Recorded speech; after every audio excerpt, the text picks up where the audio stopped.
Hello, everybody. My name is John Mark Johnson Jr. I'm the host of this YouTube channel, Reformed GGA, and I'm continuing the series on safely handling semi-auto firearms. And today we're going to be talking about range protocol.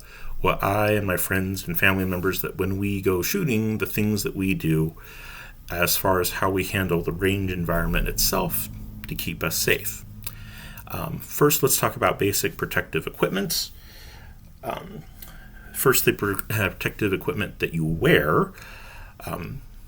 Whenever you go shooting, you should always bring with you some kind of hearing protection, first and foremost.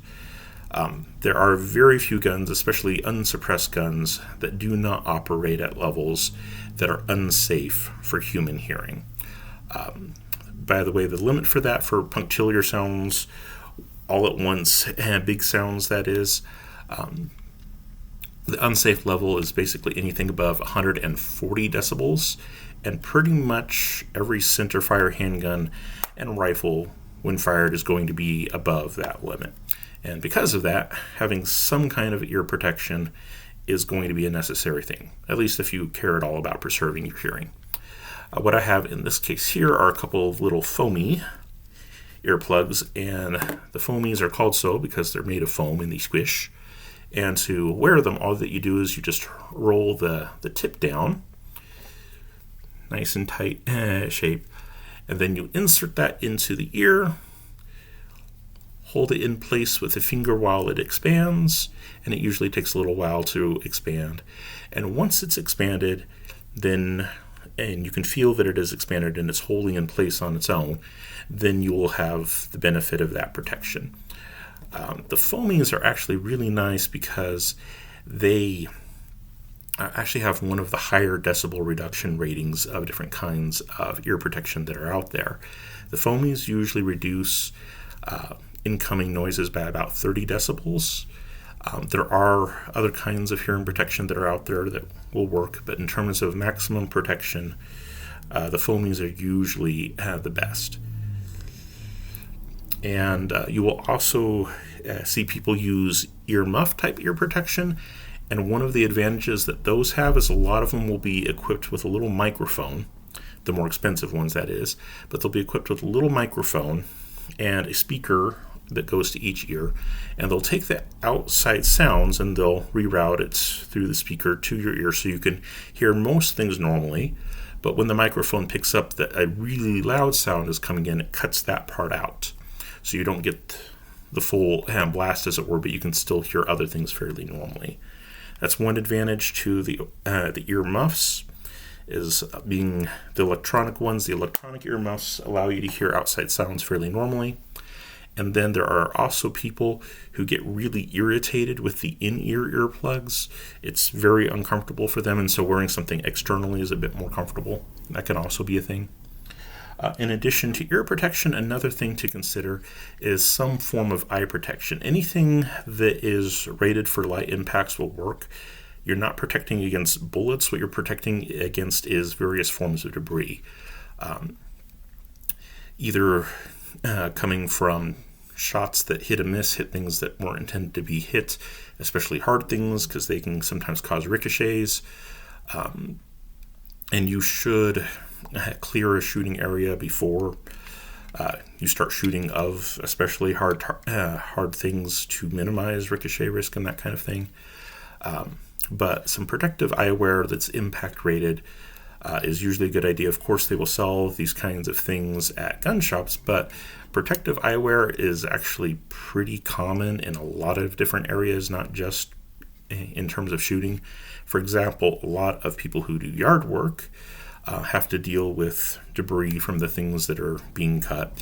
And so a lot of places that sell machines for doing yard work, like lawnmowers and weed whackers and those kinds of things, those kinds of places will also sell eye protection that would be in the appropriate range for the intended purpose. So eye protection is a good idea to have with you.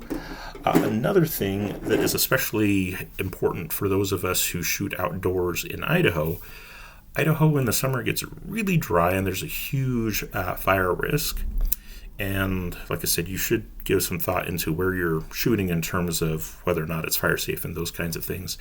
But even when you're shooting in a place that you're confident is indeed fire safe, it's pretty much always a good idea to have at least some kind of fire extinguisher with you, just in case. All right, so those are the kinds of things you want to make sure that you bring to the range in terms of protective equipment.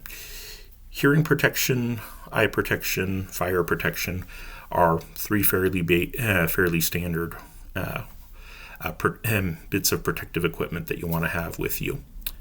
And then as far as procedures at the range, physically, the biggest safety feature of a range is what is called the firing line. It's the line where everybody lines up at to shoot. And the idea is that when the range is active, when we say that it's range hot, when the range is active, nobody steps in front of that line, and also nobody fires from behind that line. You have to be at the line to fire. And this keeps people relatively safe in that you don't risk hitting someone who winds up wandering downrange, because they're not supposed to go downrange when the range is hot. Excuse me. Okay. So it is kind of the barrier of a gun range. You never go beyond that point when it's active, and you always fire at that line, not behind that line, to avoid accidentally getting into somebody else's lane and perhaps injuring them. Another thing that we practice, and this isn't necessarily universal, but for when I go out and go shooting with people, one of the things that I insist on is that we do not have any loaded guns behind the firing line. That is, what usually will happen is we'll hand somebody a gun, and when you're handing somebody a gun, the polite thing to do is to hand it to them with the grip available so that they can grip it naturally. They'll grip the gun, they'll usually go ahead and check it and clear it, check and make sure there's nothing in the magazine and then open up the action, and we talked about this last time. Look inside that action, make sure that there is nothing there. So we'll hand them the gun, allow them to check and clear it, and then we'll hand them the loaded magazine separately. And you do not combine the two. They stay in your separate hands until you actually get to the firing line and you are safely positioned with the barrel being pointed downrange. And once you're at the firing line with the barrel pointed downrange, then you can go ahead and load the magazine and cycle the action, but not before.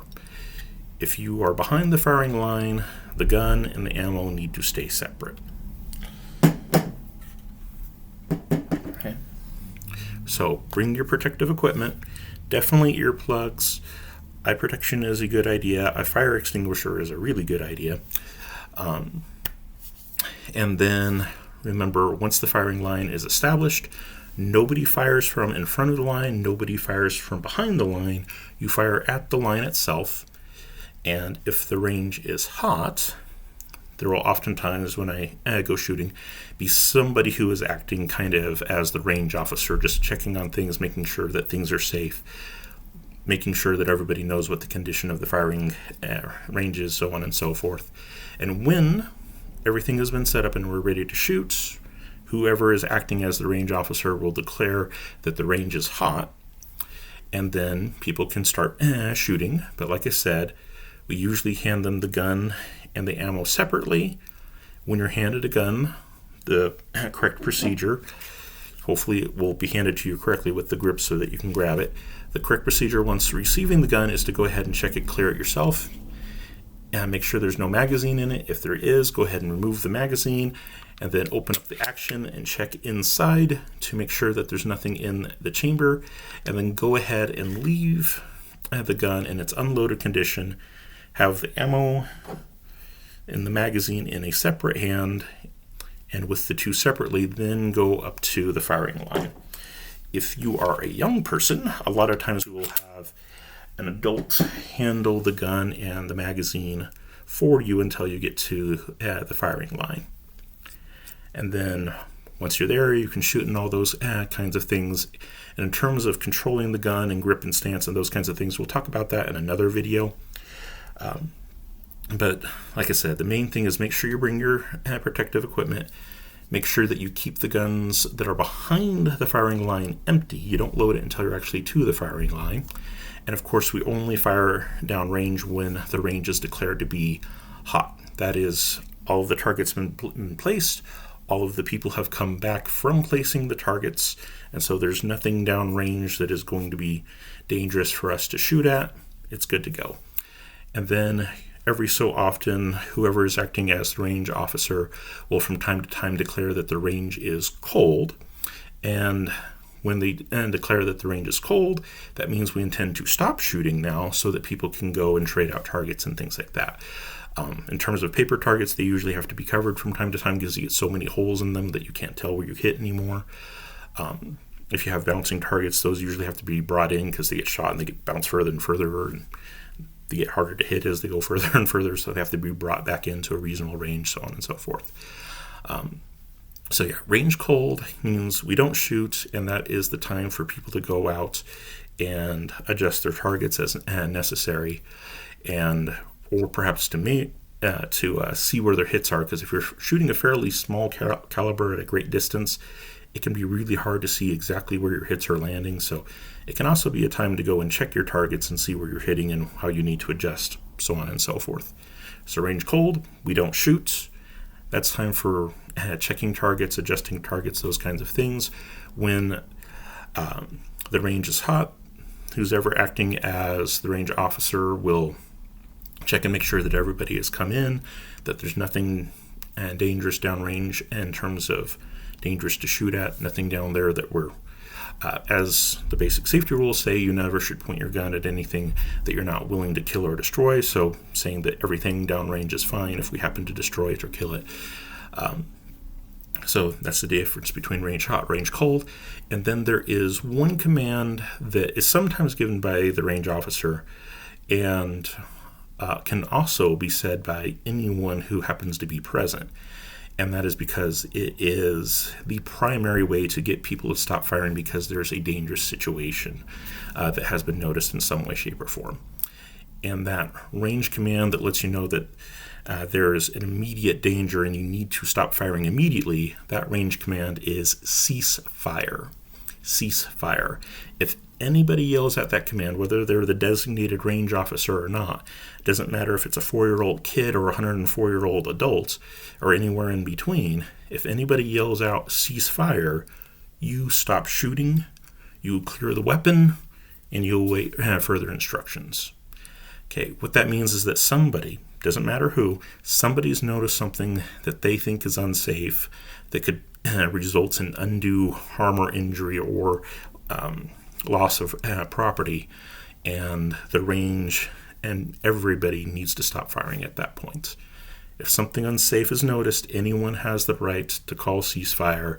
Everybody needs to stop immediately, clear the weapon, let people figure out what on earth is going on, and once the threat has been assessed and addressed, and then when the range officer is convinced that things can proceed as normally again and safely again, then the range officer will declare when the range is hot from that point on, and then you can get going.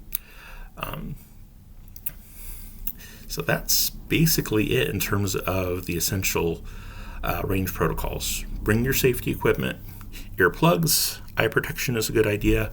Some kind of fire stopping equipment is a good idea. If I'm out, I usually have my little fire extinguisher with me. If other people that I know are out, they'll sometimes bring bigger ones. But some kind of fire retardant, something or other, is a good idea. When you're handed a gun, it should be handed to you grip first. When you're handed the gun, you go ahead and check and clear it. We talked about that in the last video. Make sure remove the magazine if there is one in it. You cycle the action to get any round in the chamber that's out. You check your chamber when you're doing that to make sure that's completely empty. And then you walk up to the firing line with gun in one hand, magazine in the other.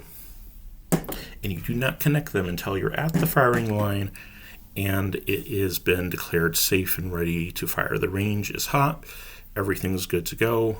That's the point at which you can connect them and you can fire. And remember, we do not fire from behind the firing line. We do not fire from in front of the firing line. It's on the firing line that you fire. Only. If you're behind the firing line, all of your gun back there should be unloaded. Okay. From time to time, the range officer will call range cold. That's when we stop and we make adjustments to the targets, or we check targets if we need to. Everybody will be brought back in. Range will be cleared hot again, and we can go back to firing on all that. It is customary for me and most of the people that I go shooting with, especially if there has been a break. Range has been declared cold for a while and it just got declared hot. If there's been a break like that, it's customary to yell out eyes and ears, making sure that you have your eye protection on and your ear protection on if there's been a bit of a gap. Because a lot of times when the range is declared cold, a lot of people will take off their protective gear because it's kind of constraining and a lot of people don't like wearing it all that much. And so before you start shooting again, it's customary to check and make sure that everybody has their eyes and ears on. They have the ear protection on, they have their eye protection on, those kinds of things. So before you shoot, and even before you load the weapon, lay it on the shooting table or whatever, and then once it's down and in a safe position, so you don't do the tucking with your hands, with guns in the hands thing, then you can look back at everybody, yell eyes and ears, wait for them to respond eyes and ears, meaning that they have their protective equipment on. And once you're sure that everybody does, then we can go back to firing and having a good time of it and actually being able to enjoy the environment.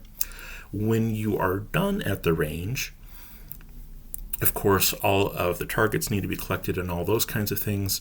And one of the biggest things that you need to make sure that you pick up is your spent brass. Remember, generally the spent casings. Not all casings are made of brass. Some are plastic, some are steel. Whatever the casing happens to be, you need to make sure that you pick them up. Okay. Otherwise, that is known as littering, and in most jurisdictions, that is actually illegal. That's a crime.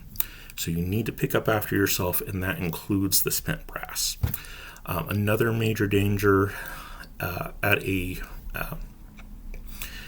firing range is that sometimes people will bring glass bottles to shoot. They shouldn't. It's actually illegal to shoot at glass.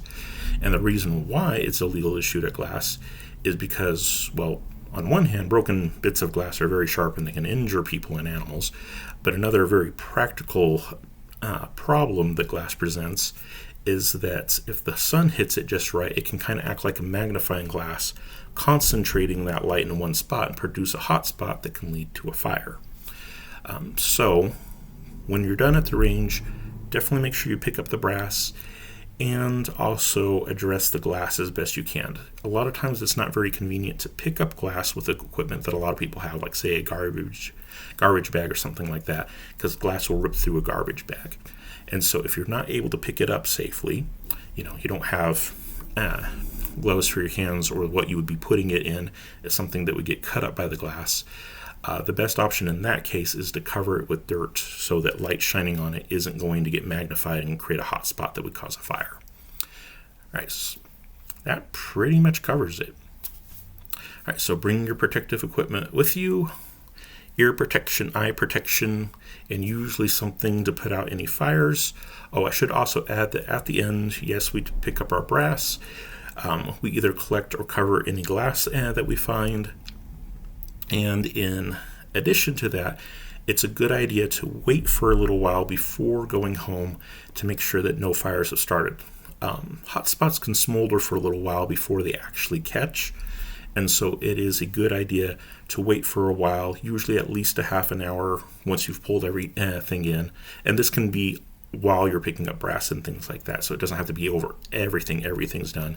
But when you stop shooting, when the hot stuff is done flying, that's when you'll want to wait at least a half an hour to make sure that nothing has started to burn or anything like that. It's a good idea to go around and look and make sure that there's nothing that's smoldering, nothing that's smoking, etc., etc. So bring your protective gear with you. Make sure you understand where the firing line is. Any gun that is behind the firing line should be completely empty. You don't bring the gun and the magazine together until you're actually on the firing line. And you only do that if the firing line has been declared to be hot, meaning that no one is allowed to go in front of the firing line. When the firing line is declared to be cold, we of course stop shooting, and that's the time for us to adjust and check targets. And then if anybody notices anything at all that is unsafe, they can yell out, "Cease fire," and everybody has to stop. And that's not just who's ever acting as the range officer, that's anybody who notices anything that might be unsafe. And that includes you too. You need to be on the lookout for things that might be unsafe. And if you see something that looks unsafe to you, yell out, "Cease fire," and we'll take a look at the situation. Everybody will stop immediately, go ahead and clear the weapon, whatever, and all that good stuff. Okay, stop shooting immediately, clear the weapon, wait for further instructions.